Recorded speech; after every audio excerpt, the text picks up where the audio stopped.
going, everyone? This is the Jose Show. I hope everyone's having a phenomenal Tuesday. I surely am, and I am so happy to finally be back, ladies and gentlemen, because I really love this show, and I really love to gossip. And yes, I had a really good time having to take a break and having to take some fresh air, but it wasn't the same because at the end of the day, the gossiping is my thing. Well, anywho, we have a lot of good stuff to talk about, especially because throughout the break, a lot of good stuff happened. So now let's get started.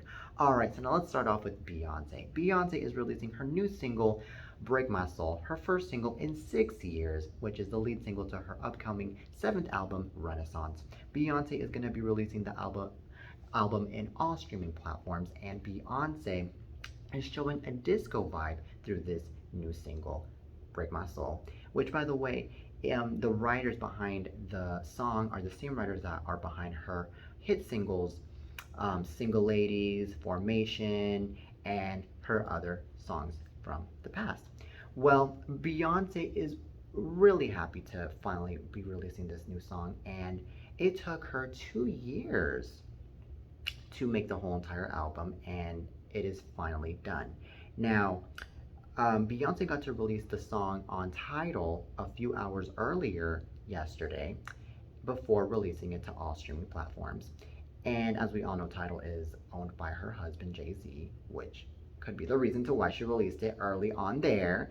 But anywho, I am so happy, and that song got me dancing in the dance floor, ladies and gentlemen, because I mean, that song really got them dance vibes, and it really got them summer vibes, especially. And I can definitely see that song being the song of the summer because of how good the song is, and because of how empowering the song is because of the lyrics. The lyrics are really empowering, not just to women, but also to women of color out there that are listening to the song and that really want to put themselves out there as empowering, confident, smart, especially because nowadays that is the kind of message that women of color need. Because, especially because, I mean, Juneteenth just passed, ladies and gentlemen. Let's acknowledge that, you know. So, anywho, I'm so glad for the powerful messages, and I am so glad that women of color, especially women of color like Beyonce, are giving out that good message to women of color and to women in general, that they can do it, and that they are strong, and that they are on top of the world.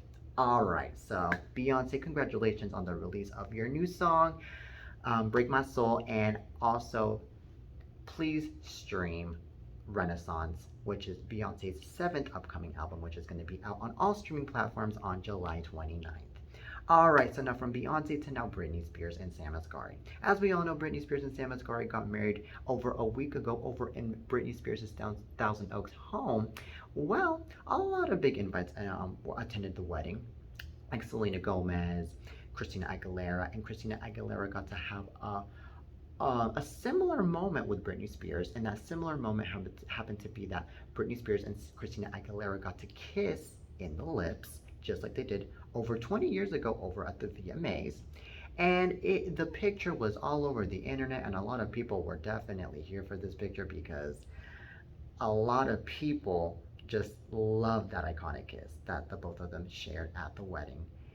And a lot of people did. But unfortunately, an unfortunate guest showed up at the ceremony. But good thing that this unfortunate guest showed up before the ceremony started. Well, her ex-husband Jason Alexander showed up, breaking in basically to Britney Spears' home with a knife in his hand. And the security guards, unfortunately, they weren't able to prevent the man from breaking into Britney Spears' home. However, the police did show up and they did arrest Jason Alexander. Well, Britney Spears made a major change after Jason Alexander trespassed at her home on her wedding day. A source tells ET that after the incident ahead of Spears' wedding to Sam Asghari, the 40-year-old singer fired her whole security team.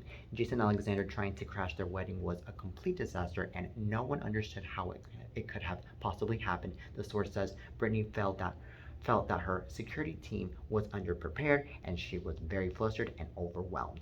Alexander barged his way into Spears' Thousand Oaks, California home on her wedding day, as we all know, and He was tackled by security and ultimately arrested by Ventura County Sheriff's deputies responding to a trespassing call. And following the incident, Spears was granted a 3-year protective order against Alexander, whom she was briefly married to in 2004. Her ex was pleaded not guilty to the charges against him, including felony stalking, misdemeanor trespassing, and refusing to leave private property, misdemeanor vandalism damage, and misdemeanor battery. Now, although there were some hiccups, the source says, alluding to the Alexander incident, Brittany and Sam had an amazing time at the end of the day. Okay, well, you know what, Britney Spears, you have the right to fire these people that were your security guards, because these people could have done a better job in preventing this man in breaking into your own home. Your life and Sam Asghari's life and the invites' lives were at risk because of this man being a psycho with a knife trying to hurt everyone, especially you and Sam. And I think that the job of the security guard is to not just prevent any bad people from breaking into properties or breaking into events, but also the security's job is to be very, very prepared when it comes to confronting bad people like Jason Alexander by not just tackling the man, but also by, grabbing him by the body and by doing all these things and maybe getting a taser and tase him down or try to knock him out with something that prepared security guards would usually do in order for the person to stop hurting or for the person to stop trespassing into a place that they're not supposed to be in. That's exactly what the security guards could have done, but unfortunately the security guards did not do any of those things. And unfortunately the security guards, they could have also been more aware of the fact that it was a wedding, because it seemed to me like they were not even all that aware that it was even a wedding. It seemed to me that they were just like, oh yeah, it's just an event, it's like any other event. But no, it's a wedding where only good people should attend and not unfortunate people. So that's what it's kind of seeming like to me in this whole entire situation. And I also think that Jason Alexander really needs to get help mentally, because he needs to get over the fact that he was married to Brittany back in 2004, and they were only married to each other for like 54 hours, I think. So that just came to prove how awful the marriage was. And he needs to just move on and find himself a new woman, or find himself someone else in life, maybe another man, I don't know, in order for him to just move on and leave Britney Spears alone. Because in life, yes, we're going to be bumping into people that we once loved, but we have to admit the fact that those people that we once loved are no longer a part of our lives, and they have moved on with other people, and they don't want to see you anymore, and they are, happy. We have to accept that, but Jason Alexander does not accept that at all in this whole entire situation here. So anywho, Brittany and Sam, you guys have a phenomenal marriage. You guys have a phenomenal life together, because the both of you are awesome. And leave the police in charge of this whole entire situation with this lunatic of Jason Alexander. All right, so now from Jason Alexander to now, and Britney Spears and Sam Asghari to now, more hot tea. All right, so now let's talk about Justin Bieber. All right, so Justin Bieber unfortunately is suffering from a face paralysis, and he made it clear on social media that he is suffering from a face paralysis. Well, days after singer Justin Bieber revealed that he has been suffering from Ramsay Hunt syndrome, television actor Aishwarya Sakhuja has opened up about her battle with the virus that causes partial face paralysis. Now, she was diagnosed with the same when she was shooting back-to-back episodes for her TV show Main Na Bulungi in 2014. She said that she initially assumed it to be a sign of exertion. Um, and Aishwarya has revealed that she was running such a jam-packed schedule that she couldn't take off for treatment and continue to shoot in such a way that half of her face was not visible on screen, opening up about how she it her that of how she it her one day. Ankita told the Times of India in an interview, we were shooting back to back as we had a wedding sequence coming up. I vividly remember I had a 2 p.m. shift the next day, and the night prior, um, Rohit, her then boyfriend and now husband, kept asking me why I was winking at him. I thought this was one of his silly jokes and did not react to it. The next morning, when I went to brush my teeth, I had a tough time holding water in my mouth while rinsing. At that point, too, I thought it was exertion. Okay, so this is pretty sad that this is going on with Justin Bieber and this has been going on with this actress. Now, I personally think that Justin Bieber, he is a smart guy. He is a phenomenal dude. He is a talented dude, and he has a beautiful wife who happens to be Hailey Bieber. And I think that he is a very healthy man, especially because, I mean, I see him out and about doing his stuff, not just with the singing, but also with the interviews and other things. And I see that he is a happy person, and I see that nothing will let him down. And since nothing will let him down, I'm pretty sure that this face paralysis is definitely not going to let him down. And I think that he is definitely going to have a cure for this face paralysis, especially because he said on video on social media that this face paralysis is only temporarily and that very soon his face is going to be back to normal and that he is going to be back on touring and that he is definitely going to be back with interacting with his fans especially, which is a very good thing. Now, as for this actress, I feel like this actress opening up about her experiences with the face paralysis is a really good idea because I feel like she is definitely going out there relating to a pop star and is out there, you know, giving out a good example of what she went through so that way a lot of Bieber fans can really understand on what Justin Bieber could be going through since he is going through the face paralysis as well. And also so these fans could really be familiar with the disease, or not the disease, but I guess you can, yeah, disease, yeah, I guess you can say that Justin Bieber is going through. So, well, syndrome that he is going through. There you go, the syndrome that he is going through. So, this right here is really good that this actress is opening up about this and she is really getting an intake on this. Really good. So, anywho, I think that in the next few months or in the next few weeks, we're going to see Justin Bieber back to normal again. And Justin Bieber is definitely going to, you know, sing and impress his fans like he always has. And, you know, it's going to be like nothing ever happened, really. It's going to be like nothing ever happened. But I honestly cannot imagine living in a situation where you can't move half of your face and you can only move one side of your face and you can't even do the facial expressions that you usually do, you know. So I can already imagine how much of a pain that could be. I mean, I can't imagine how much of a pain that could be. So anywho, Justin Bieber, I wish you nothing but luck and happiness and a quick recovery from this syndrome. All right, so now from Justin Bieber to now more hot topics. All right, so now from um just so now let's talk about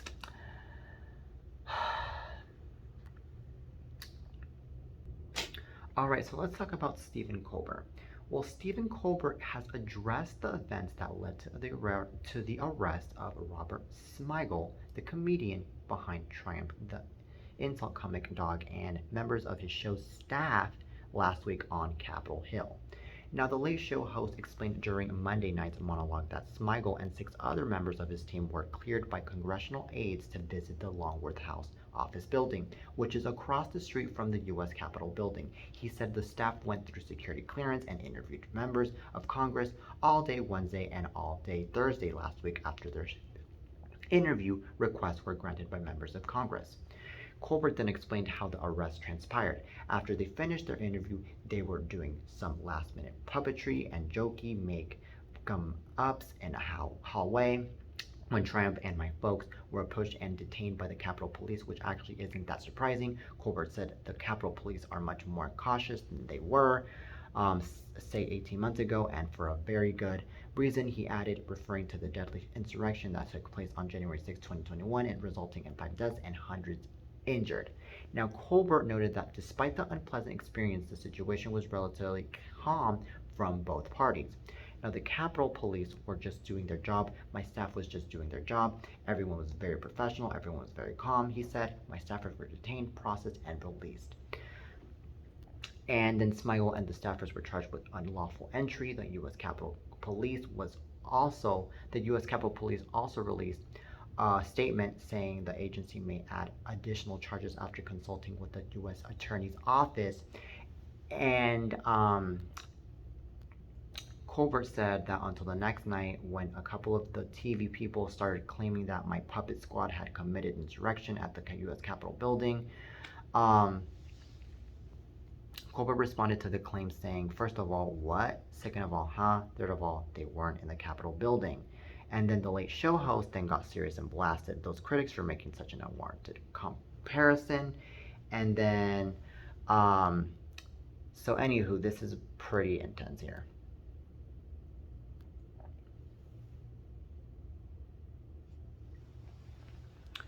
Okay, so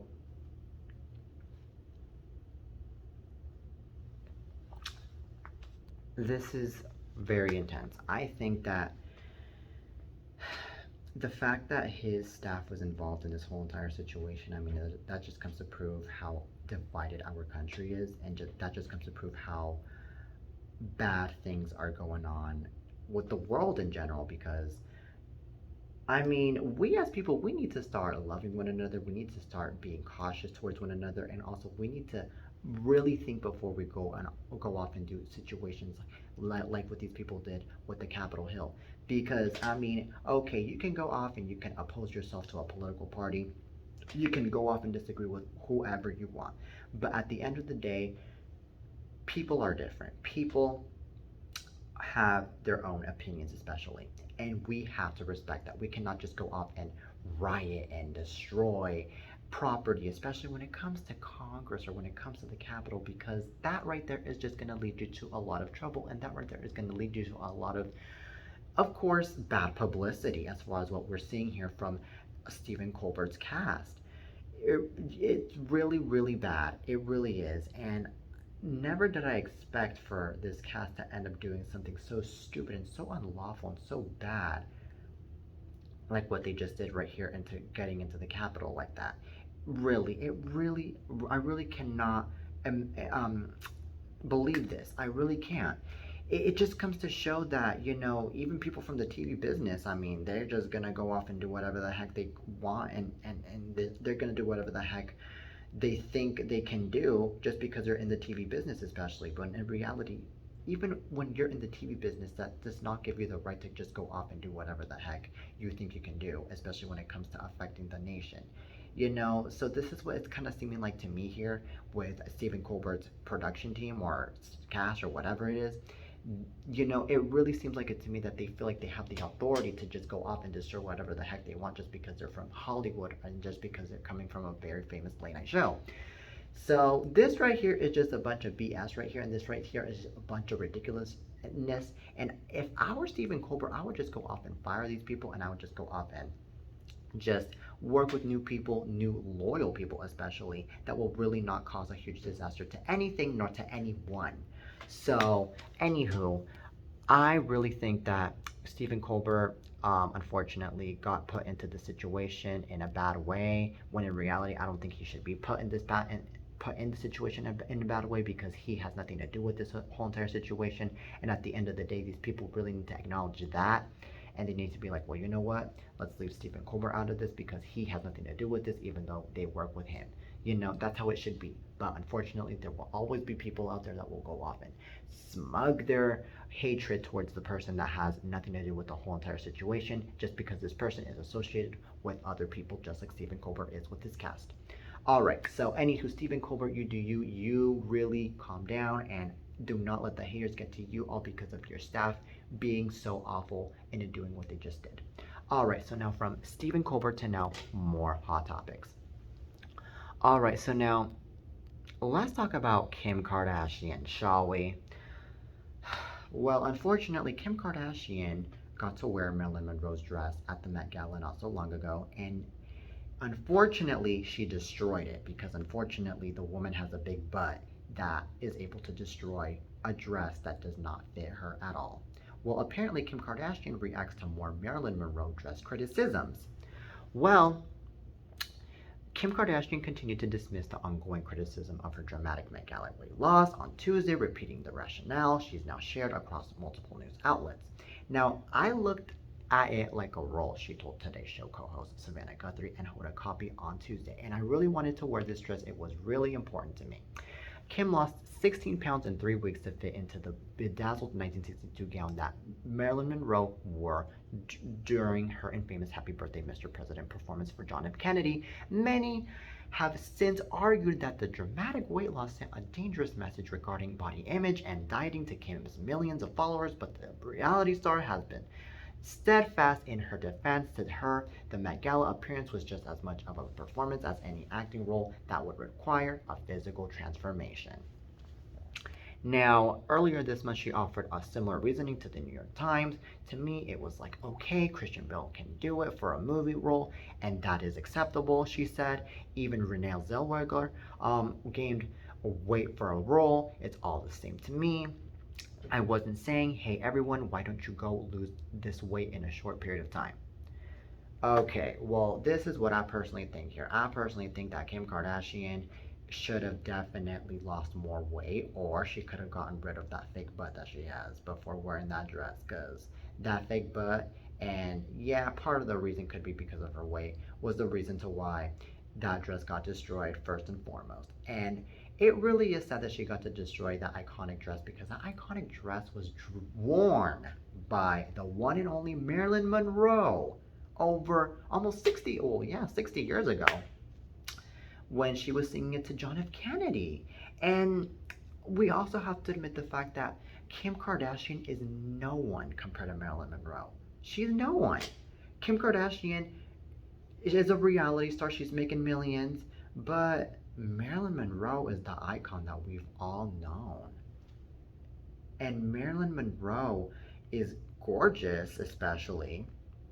I'm not saying Kim is not gorgeous. Kim is also gorgeous, but I mean, still, Marilyn Monroe was also very gorgeous. And we also have to admit the fact that Kim Kardashian really needs to have shame for what she did, because of the fact that she got to destroy that dress. And it's already being shown all over the internet how awful the dress looks now that it's destroyed due to Kim Kardashian wearing it. The dress looks all stretched out. The dress's diamonds are all detached. And I mean, the dress also looks all torn out. It looks pretty awful. And it's something that really, really gets me mad. And it really gets a lot of Marilyn Monroe fans mad, I'm pretty sure. So if I were Kim Kardashian, I mean, instead of saying these things about, oh, well, if Christian Bale can wear so-and-so, and if Renee Zellweger can wear so-and-so for a certain show, she instead should go off with an apology and be like, you know what, I am very sorry to all the people that created this iconic dress, and I apologize to Marilyn Monroe, who got to wear this dress many decades ago. And I also have to apologize to, I mean, all the fans especially that are in support of Marilyn Monroe. You know, like, she could have really went off like that, and she could have also said, you know what, next time I'm going to wear a dress that was not worn by anyone before, and I'm going to wear a dress that most importantly fits me, and I'll make sure first and foremost that that dress fits me before going off and out and about with the dress. That's how she should have handled the situation, not only because it would make her look good, but also because that's how you should handle shit in life. I'm just being dead serious, ladies and gentlemen. That's how you handle shit. Like, come on now. So, anywho, Kim, you don't have an excuse for what you did. You don't have an excuse, and that is all I got to say. All right, so now from Kim Kardashian to now more hot tea. All right, so now let's talk about um, Vanessa Bryant. All right, so um, um, Vanessa Bryant's daughter, Capri, turns 3, and she looks a lot like her dad, ladies and gentlemen. Well, Vanessa and Kobe Bryant's littlest girl is growing up. Well, just yesterday, Capri celebrated her 3rd birthday and got some love on social media from her mom and oldest sister in honor of the big day. In addition to Capri, Vanessa, and the late NBA star share Natalia, 19, and Bianca, 5. The pair's other daughter, Gianna, died at age 13 in the same 2020 helicopter crash that kills Kobe, as we all know. And in the sweet shots Vanessa shared, Capri is the spitting image of her late dad as she grins happily for the camera. The proud mom also posted 2 pics of herself with her youngest daughter in honor of the occasion. Now, the description says, "Happy 3rd birthday, Capri. We love you so much, sweet Coco Beanie." Coco Bean. And then #3, #birthday girl. And then celebs were quick to offer their birthday wishes in the comments, with Alala Anthony writing, "I love you, Coco," and Sierra gushing, "Coco Bean, we love you. Happy birthday, princess." Now, Natalia left celebratory emojis in the comment section of her mom's post before taking to her own Instagram account to share a photo in honor of Capri's birthday. Now, in the funny pic, Natalia holds her nose as an apologetic Capri hugs her big sister. Now, "Happy birthday, little Coco Bean," Natalia wrote. "Thanks for the knot on my nose now. I love you. This is the don't tell mom hug. You're fine," Vanessa quipped in the comments. All right, so this is really sweet, and this is really adorable that I got to be seeing this, and that this is going on between Vanessa and her daughters, especially between Vanessa and Capri, because I mean, they have been going through such tough moments, especially because of the fact that Kobe and Gianna are no longer present. And the first thing they need is a bunch of light, and the first thing they need is a bunch of love, especially in these tough times. And they also definitely need to, to have a lot of support, not just from the family, but also from the fans out there that have been with them since day one. Because the more these people get support, the more they get love, especially because they lost someone, the more they're going to be able to try to overcome their huge losses.